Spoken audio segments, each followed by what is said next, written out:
बिस्मिल्लाहिर्रहमानिर्रहीम। अस्सलामुअलैकुम। खत्री ब्रदर्स के चैनल से बोलते हैं एमसीक्यूज सेकेंड ईयर अकाउंटिंग की एग्जाम हिस्ट्री के एक और नए एपिसोड के साथ हाजिर खिदमत हूँ आपका मेज़बान Mohammad Asif Abdul Razzaq Khatri. Exam history 2012 regular second year accounting. पहला एमसीक्यू है, the alternative term use for scrap value is. जो मुतबादिल एक लफ्ज इस्तेमाल होता है स्क्रैप वैल्यू कबाड़ी के मोल के लिए, कबाड़ी के दाम के लिए। एक और मुतबादिल लफ्ज जो इस्तेमाल होता है कबाड़ी के मोल के लिए वो क्या है? Book value, salvage value, written down value या डेप्रिसिएशन वैल्यू। तो आपको पता होना चाहिए कि स्क्रैप वैल्यू का मतलब है जब हमारा एसेट किसी काम का नहीं रहेगा और हम उसे लकड़ी, लोहे, प्लास्टिक या रबड़ के दाम में उसकी एस्टिमेटेड लाइफ के ख़त्म हो जाने के बाद उसे बेचेंगे तो वो उसकी स्क्रैप वैल्यू है। इसके दो नाम और हैं, रेजिजुअल वैल्यू, बची कुची मालियत, और सैल्वेज वैल्यू। ये तीन नामों से इसे पुकारा जा सकता है, scrap value, residual value and salvage value. तो salvage value is the right answer. Cash dividend is paid by issuance of. Cash dividend को अदा किया जाता है क्या जारी करके? Pay order, bank draft, dividend warrant या बोनस शेयर।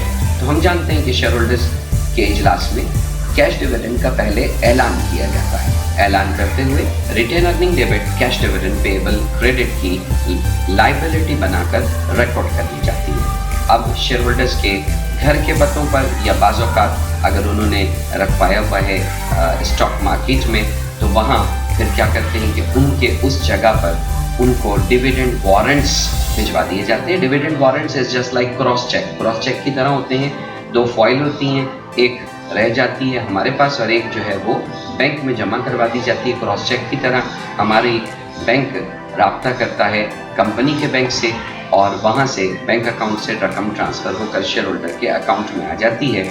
ये प्रोसीजर होता है कैश डिविडेंड की पेमेंट का। तो इसका मतलब है कैश डिविडेंड अदा किया जाता है डिविडेंड वारंट्स इशू करके। तो dividend warrant is just the right answer. तो डिविडेंड वारंट जैसे मैंने कहा क्रॉस चेक की तरह होता है dividend warrant. Number third MCQ में कहा गया, this is shown in the share holders equity section of balance sheet. इसे दिखाया जाता है शेयर होल्डर्स इक्विटी सेक्शन में बैलेंस शीट के। Unclaim dividend, cash dividend payable, share premium या प्रिलिमिनरी एक्सपेंस। तो हम जानते हैं कि share holders equity, share capital आता है, शेयर प्रीमियम आता है, रिजर्व आते हैं, रिटेन अर्निंग आता है। तो इस हिसाब से शेयर होल्डर्स इक्विटी सेक्शन में शेयर प्रीमियम आएगा, शेयर पे होने वाला मुनाफा। कॉस्ट में से माइनस करें एक्यूमुलेटेड डेप्रिसिएशन, तो वो किसके बराबर होगा? Depreciation cost, annual depreciation, book value या मार्केट वैल्यू। तो जब आप अपनी कॉस्ट में से एक्यूमुलेटेड डेप्रिसिएशन को माइनस करेंगे तो आपके पास हासिल होता है बुक वैल्यू, मौजूदा कीमत। कॉस्ट से मुराद है आपने एसेट कितने का खरीदा। एक्यूमुलेटेड डेप्रिसिएशन का मतलब है अब तक उस पर घिसाव और टूट-फूट का मजमुआ कितना लग चुका है। तो जब आप अपनी कॉस्ट में से घिसाव और टूट-फूट का मजमुआ माइनस करते हैं तो आपके पास मौजूदा कीमत, बुक वैल्यू आ जाती है। Number 5, owner of limited company are known as. जो मालिक होते हैं महदूद कंपनी के, उन्हें क्या कहते हैं? Share holder, bond holder, director या ऑडिटर। ऑडिटर कंपनी की जांच पड़ताल करने वाले होते हैं। डायरेक्टर कंपनी को चलाने वाले हुआ करते हैं। बॉन्ड होल्डर्स कंपनी को कर्जा देने वाले होते हैं और शेयर होल्डर जो कि शेयर रखते हैं और वही दरअसल कंपनी के मालिक होते हैं, क्योंकि कंपनी चलती ही शेयर्स के पैसों से है और शेयर्स को रखने वाले दरअसल कंपनी के मालिकान होंगे। तो share holders is the right answer. Number 6, the amount of capital mention in memorandum of association is called. वो सरमाया जो कंपनी के आइन में लिखा हुआ होता है उसे कौन सा सरमाया कहते हैं? Authorize capital, subscribe capital, none of these या इशूड कैपिटल। तो हम जानते हैं कि कंपनी अपने मेमोरेंडम ऑफ एसोसिएशन में बाकायदा तौर पे अपना जो सरमाया लिखती है और यहाँ तक कि अपने शेयर सर्टिफिकेट पर भी छपती है और अपनी बैलेंस शीट में भी लाजमी शो करती है, वो होता है उस कंपनी का ऑथोराइज कैपिटल, जिसे हम रजिस्टर्ड कैपिटल भी कहते हैं और जो नॉमिनल कैपिटल भी कहलाता है। Number 7, the total amount of capital of a company divided into small units is /r। वो टोटल मिक़दार सरमाए की जो एक कंपनी तकसीम कर देती है छोटी छोटी इकाइयों में, उसे क्या कहते हैं? A debentures, B shares, C dividends या नेट इनकम को।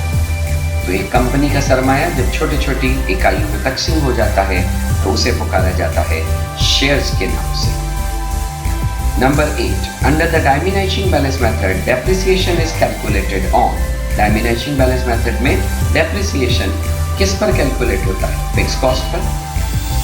depreciation cost per, book value पर या स्क्रैप वैल्यू पर।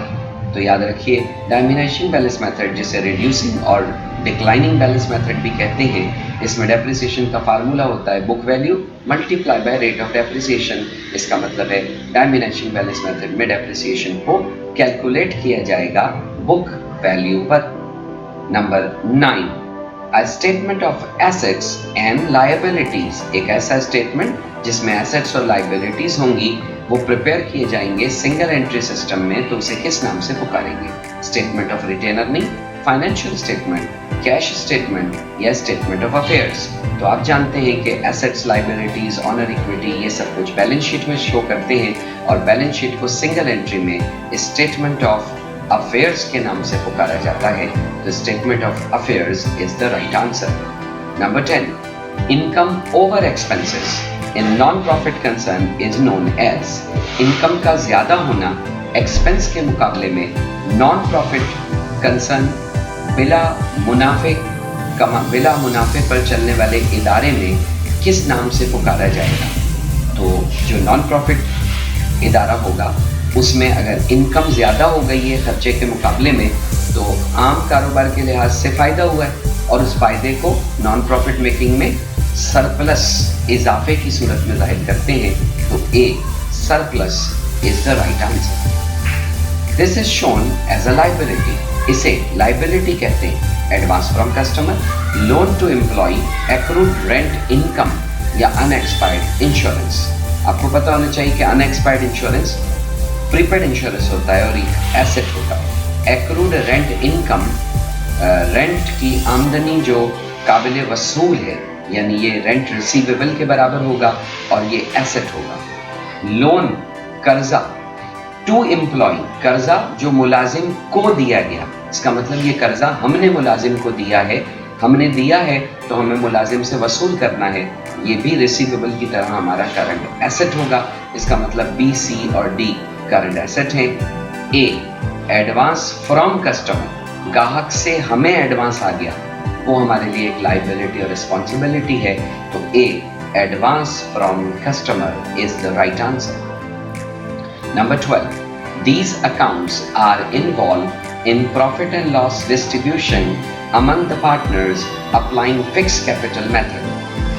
कौन से अकाउंट को हम शामिल करते हैं जब हम प्रॉफिट या लॉस डिस्ट्रीब्यूट करते हैं पार्टनर्स के दरमियान फिक्स कैपिटल मेथड के तहत? तो हम जानते हैं कि partnership distribution of net income में जब कैपिटल फिक्स होगा तो कैपिटल को फिक्स ही रखा जाएगा, उसमें कोई तब्दीली नहीं होगी और कैपिटल की जगह एक और अकाउंट कैपिटल जैसा हम बनाएंगे जिसका नाम होगा करंट अकाउंट। तो इसका मतलब है फ़ायदा तकसीम करने के लिए करंट अकाउंट यूज़ होगा और फ़ायदा तकसीम होता है क्लोजिंग एंट्री के थ्रू। क्लोजिंग एंट्री में इस्तेमाल होता है एक्सपेंस एंड रेवेन्यू समरी, जिसका दूसरा नाम इनकम समरी भी है। ऑप्शन में जाते हैं तो कहा गया cash and income summary, cash and partners current account, income summary and partners current account and income summary and partners capital account. तो सही फिक्स कैपिटल मेथड में पार्टनर्स करंट अकाउंट है और इनकम समरी का अकाउंट है, यानी C option, क्योंकि हमारी फायदा या नुकसान तकसीम करने के लिए लेट सपोज अगर फायदा हुआ तो एंट्री बनेगी income summary debit, partners current account A B C का क्रेडिट। इसी तरह अगर लॉस होगा तो पार्टनर्स करंट अकाउंट डेबिट और इनकम समरी क्रेडिट। नंबर 13 में कहा गया the account debited on the disposal of asset by less than their book value is.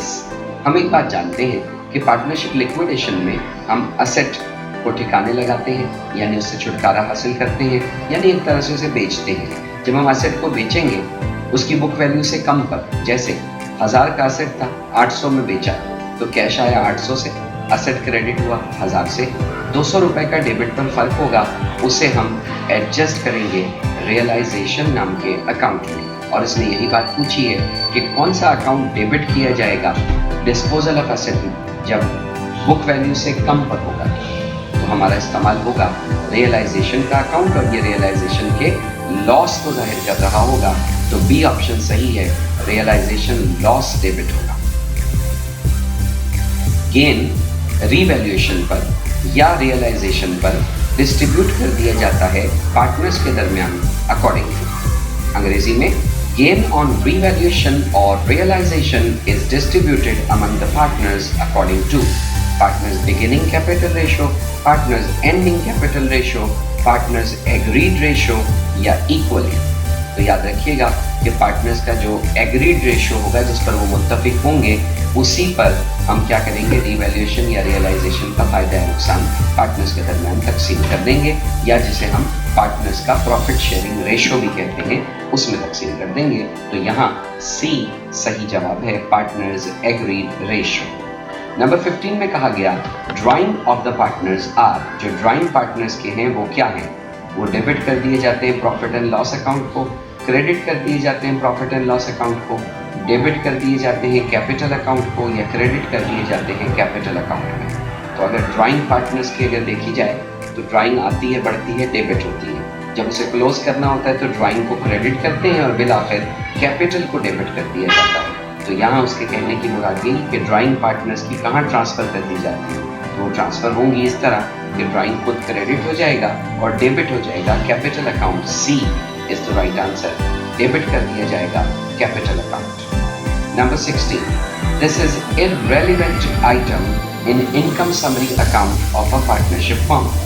ये गैर ज़रूरी आइटम होता है इनकम समरी अकाउंट का पार्टनरशिप के कारोबार, यानी जब पार्टनरशिप के कारोबार में इनकम समरी अकाउंट बनता है यानी क्लोजिंग होती है, तो क्लोजिंग के वक्त ये आइटम इररेलेवेंट गैर ज़रूरी है। पार्टनर्स का current account, partners capital account, interest जो पार्टनर के कैपिटल पे दिया जाता है, या रिवैल्यूएशन का गेन।